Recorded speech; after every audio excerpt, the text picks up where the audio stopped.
Anna, can you come here for a sec? Alex's voice echoed from the living room, pulling me away from my sketches. I set down my pencil, rubbing my forehead. These wedding dress designs weren't going to finish themselves, but family first. In the living room, our kids, Mia and Lucas, were building a fort out of pillows and blankets, giggling like it was the best thing in the world. Alex, my husband of 10 years, looked up from his laptop, his eyes crinkling with that familiar smile. "Hey, love," I said, leaning in for a quick kiss. "What's up?" Alex's smile faltered a bit. "It's about my sister, Clara. Mom just called. Clara's getting married again." I raised an eyebrow. "Again? What's this, her 5th time?" Alex shrugged, looking a tad uncomfortable. "Yeah, 5th. Look, I know Clara can be, well, Clara, but she's still my sister." Clara, Alex's older sister, was a piece of work. At 42, she'd been married 4 times, each wedding more extravagant than the last. And her personality? Let's just say she could make a saint swear. She and I had never seen eye to eye.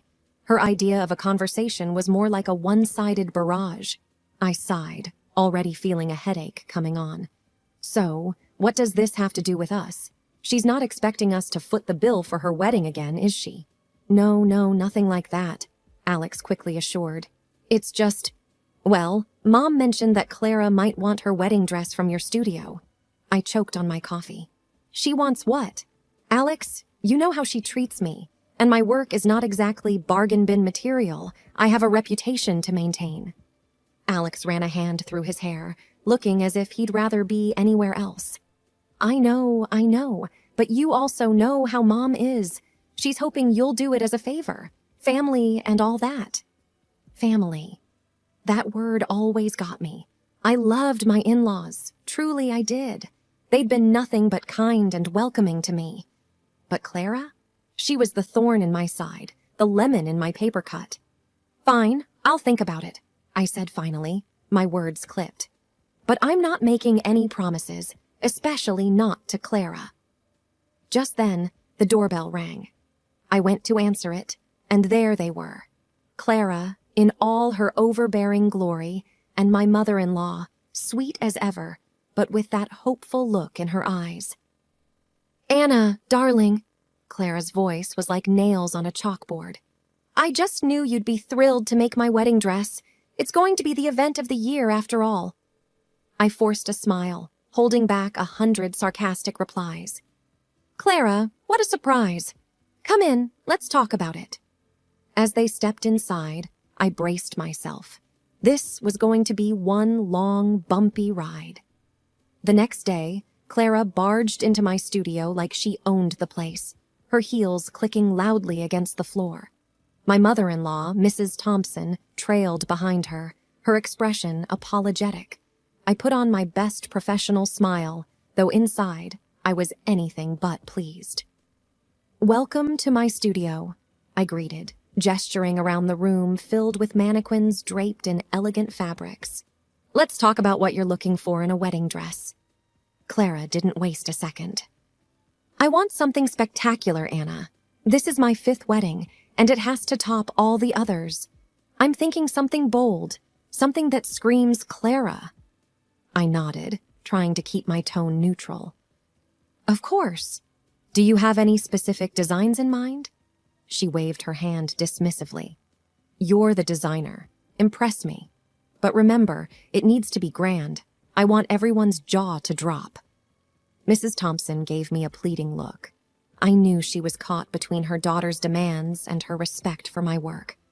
I sighed inwardly. Family peace was a delicate thing. "All right, Clara. I'll come up with a few designs. But we need to discuss the budget and timeline. Custom wedding dresses require time and resources." Clara laughed, a sound that grated on my nerves. "Oh, budget isn't an issue. Just make sure it's the best. And I need it in 2 months. That shouldn't be a problem for a professional like you, right? 2 months. That was pushing it, especially with my other clients. But before I could respond, Clara added another jab. "And make sure it's better than what you usually do. This isn't just some run-of-the-mill wedding. It's mine. I bit back a sharp retort, reminding myself to stay professional. I'll do my best, Clara. Let's schedule a fitting session next week to take your measurements and discuss further details. As they left, Clara's parting words were, "Remember, Anna, I expect nothing but the best. Don't disappoint me." Once they were gone, I slumped into my chair, feeling the weight of the task ahead. Designing a dress for Clara, who was as demanding as she was condescending, was going to be a real test of my patience. But I had promised Mrs. Thompson, and I wasn't one to back down from a challenge, no matter how unpleasant it might be. A week later, Clara strutted into my studio for her fitting session, her attitude as overbearing as ever.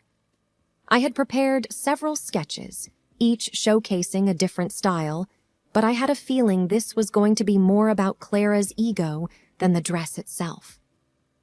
"Here are the designs I've come up with," I said, spreading the sketches out on the table. "I've considered several styles that could complement your personality and the occasion." Clara barely glanced at them, her nose wrinkling in disapproval. "These are okay, I guess, but they're missing that wow factor. You know, something that makes people go, 'That's Clara.'"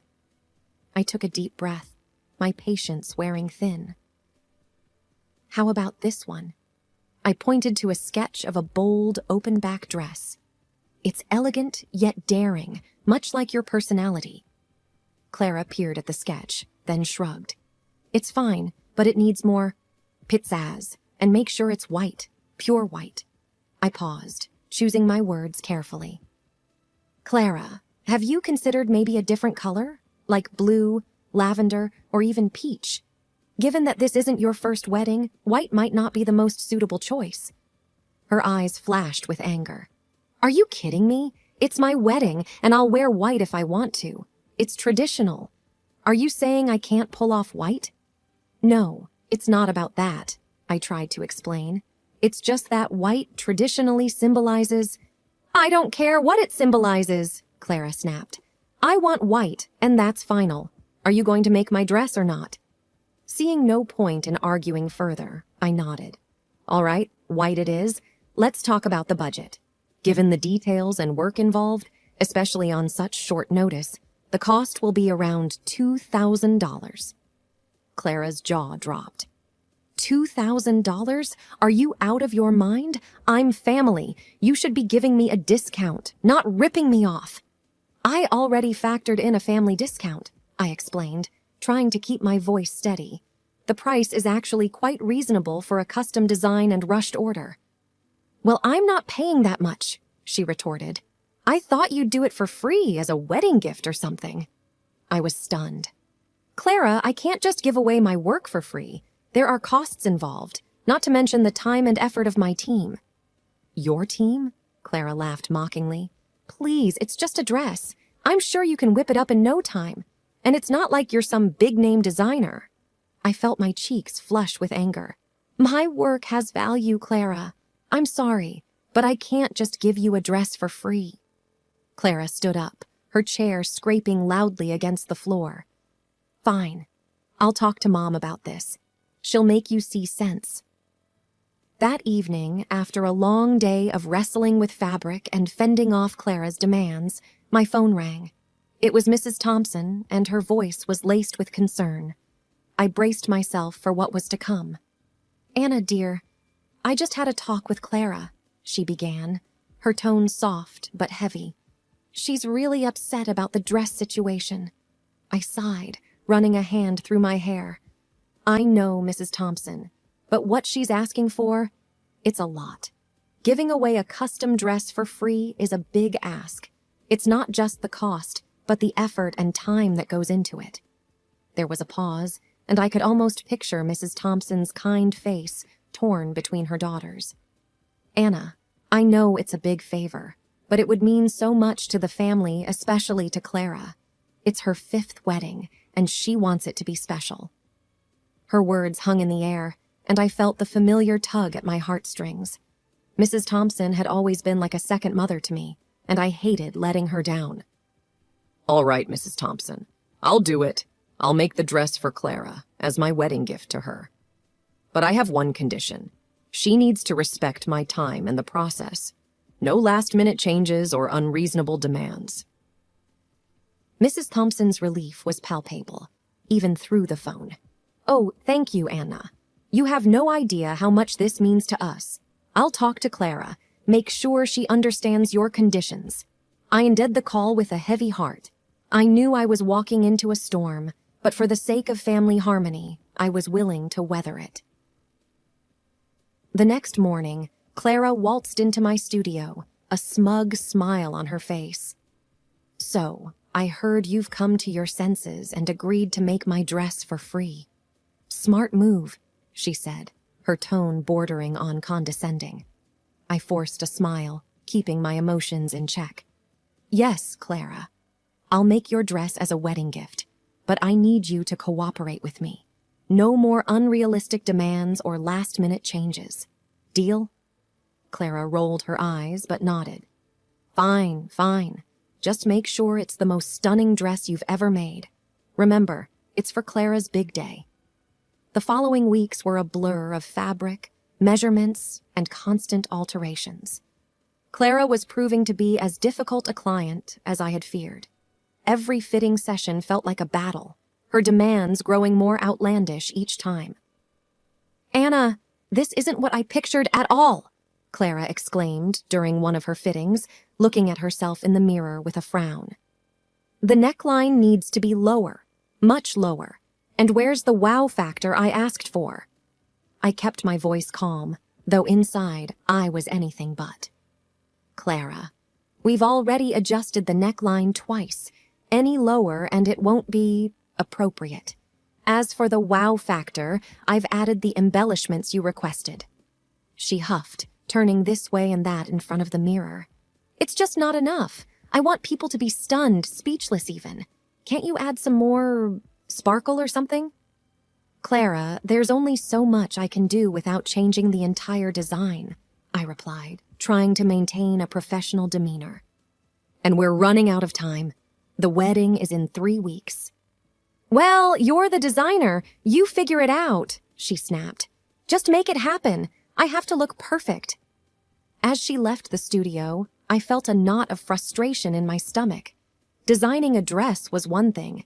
Dealing with Clara's constant dissatisfaction was another. But I was determined to see it through, if only to prove to myself that I could handle even the most challenging clients. The next fitting was no better. Clara walked in, her arms crossed and her expression sour. This dress better be improved, she said, barely greeting me. I helped her into the dress, which I had painstakingly altered according to her last set of demands. I held my breath as she looked at herself in the mirror. It's better, but it's still missing something, Clara decided after a long moment. Maybe some more lace around the waist, and the train needs to be longer. Clara, we're really tight on time, I reminded her gently. Every change you request means more hours of work, and we need to make sure the dress is ready for your wedding day. She waved her hand dismissively. Just do whatever you have to do. I need this dress to be perfect, remember? It's my day, and everything needs to be just right. A week before the wedding, I was stitching the last of the pearls onto Clara's dress when my phone buzzed. It was a call from my friend Lisa, who also happened to be friends with Clara. Hey, Anna, just calling to chat about Clara's wedding. Can you believe it's almost here? Lisa's voice was light, but I could sense something was off.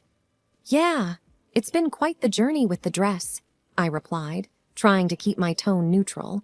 Lisa hesitated before speaking again. So, I was looking over the guest list. I didn't see your name on it. There must be some mistake, right? You're the one making her dress, after all.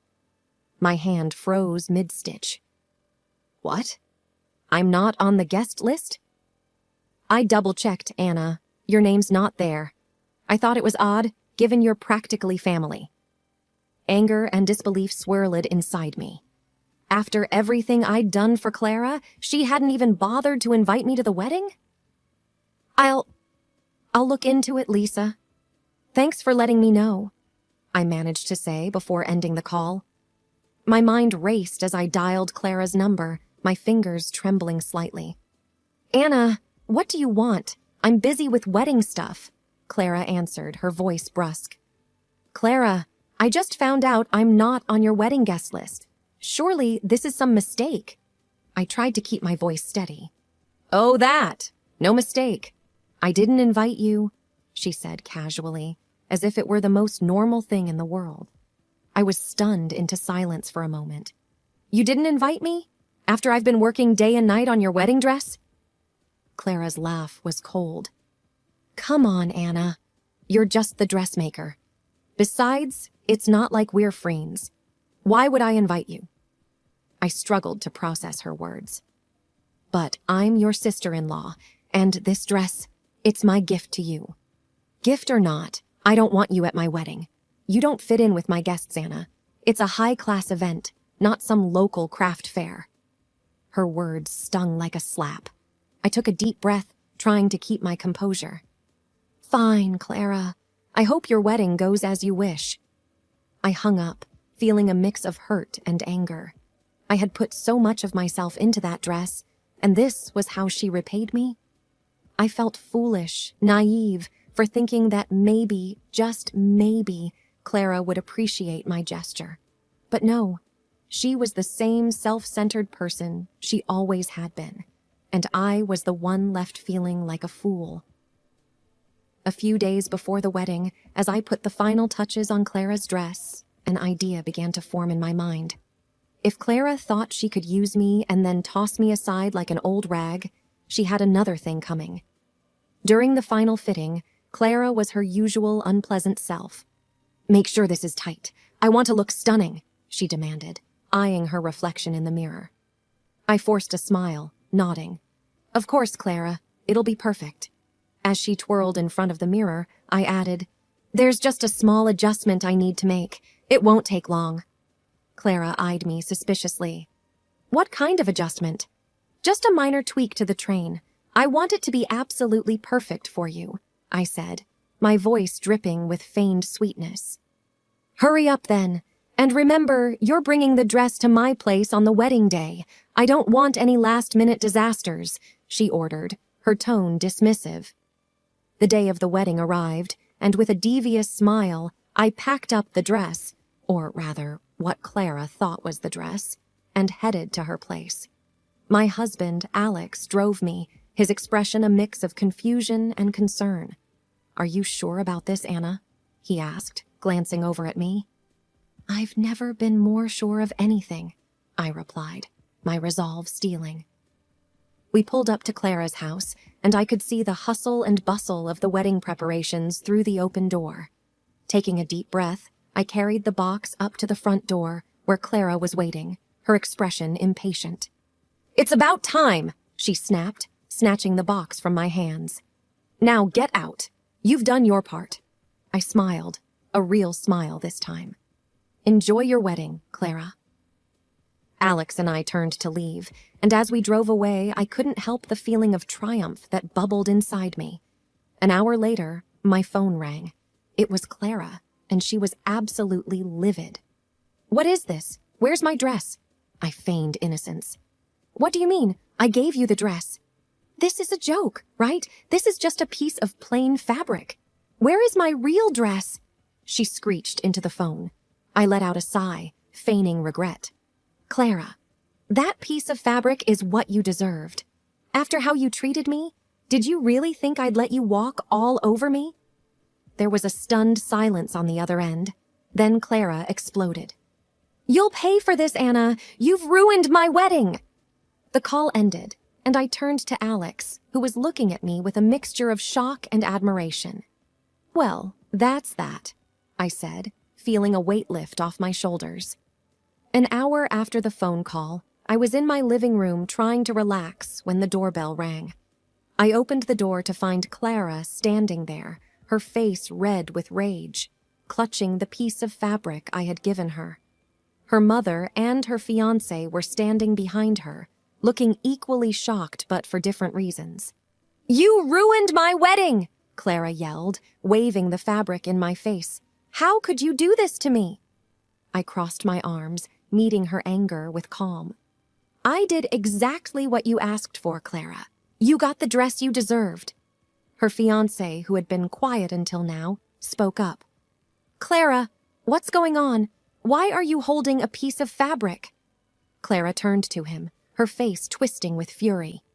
This woman, she spat, pointing at me, promised to make my wedding dress and then gives me this joke. Her fiancé looked at me, then back at Clara. Is this true, Anna? Did you promise to make Clara's dress? I nodded. I did. But Clara didn't invite me to her wedding, didn't pay for the dress, and treated me terribly throughout the whole process. This was my response. There was a moment of silence as her fiancé processed this. He then turned to Clara, his expression hardening. Is it true you didn't invite Anna after she made your dress? Clara's eyes darted around, realizing her situation was unraveling fast. Well, it's not a big deal. She's just the dressmaker. Her fiancé shook his head, looking disappointed and angry. Clara, this is not the person I thought I was marrying. I can't go through with this. He turned and walked away, leaving Clara standing there, speechless. Her mother, Mrs. Thompson, who had been quietly observing the scene, stepped forward. Clara, I think you need to leave, she said softly but firmly. Anna, I'm so sorry about all of this. Clara, now in tears, turned and ran off, her wedding dreams shattered. As they left, I closed the door, feeling a sense of closure. Alex, who had been watching from the hallway, came over and hugged me. You okay? He asked. I nodded, leaning into his embrace. Yeah, I'm okay. I just hope Clara learned something from all this. The rest of the day passed quietly. As I sat down in my studio later, I realized that sometimes standing up for yourself means making tough choices, but in the end, it's worth it.